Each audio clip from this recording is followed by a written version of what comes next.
40 سے 50 ہزار جو لوگ تھے ان کو اریسٹ کیا گیا، جس میں علامہ خادم حسین رضوی تھے، اور اس کے ساتھ ساتھ پیر افضل قادری تھے، اور دیگر بھی تحریک لبیک پاکستان کے کارکن تھے، اور ان میں سے لیڈران بھی تھے۔ ان سب کو اپنا قید کر دیا گیا، اور اس کے بعد پیشیاں وغیرہ ہوتی رہیں، پیر افضل قادری صاحب اور علامہ خادم حسین رضوی رحمۃ اللہ علیہ آتے رہے۔ اس کا نتیجہ یہ نکلا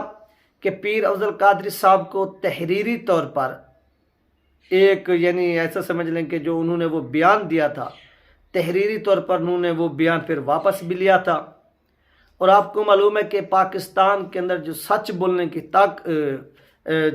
بولنے کی جو سزا ملتی ہے، اس سزا کو پھر بھگتنا بھی پڑتا ہے، اور اس میں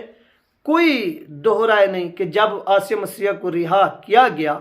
اس میں جو عمران خان کے پیچھے ہاتھ تھا وہ جنرل باجوہ صاحب کا ہی تھا، اس میں کوئی شک نہیں ہے۔ لوگ چاہے اس کا اعتراف کریں یا نہ کریں، وہ ہر کسی کی مرضی ہے، لیکن اس وقت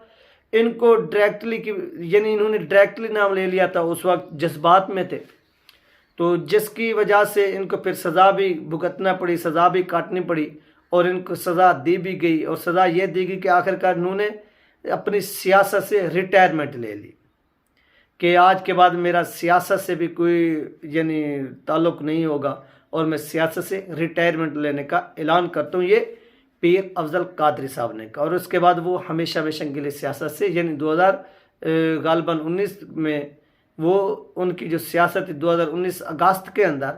وہ ایسے سمجھ لیں کہ ختم ہو گئی، اور انہوں نے سیاست سے ریٹائرمنٹ لے لی، اور ان کی جگہ پہ تحریک لبیک پاکستان کے جو سرپرست اعلیٰ بنائے گئے وہ قاضی محمود ایوان صاحب جو تھے، ان کو تحریک لبیک پاکستان کا پیر افضل قادری کی جگہ سرپرست اعلیٰ مقرر کیا گیا، جو آج بھی تحریک لبیک پاکستان کے سرپرست اعلیٰ ہیں۔ اب ناظرین، ہم پیر افضل قادری صاحب کے نماز جنازہ کی طرف جاتے ہیں۔ پیر افضل قادری صاحب کی جیسی خبر آئی تو اس وقت ان کے چاہنے والوں میں ان کی جو ناموس رسالت صلی اللہ علیہ وسلم اور ختم نبوت کے حوالے سے قربانیاں جو انہوں نے جیلیں کاٹیں، سب ظلم برداشت کی، لیکن اپنے موقف پر وہ قائم رہے، وہ اپنے موقف سے 1 انچ بھی پیچھے نہیں ہٹے۔ تو جب ان کے کارکنان تک یہ خبر پہنچی کہ پیر افضل قادری صاحب کا انتقال ہو گیا، جو پاکستان کے اندر بھی رہتے ہیں، پاکستان کے باہر بھی رہتے ہیں، تو انہوں نے ریکویسٹ کی، ان کا جو انتقال ہو رہا ہے وہ ہو رہا ہے بدھ کی رات،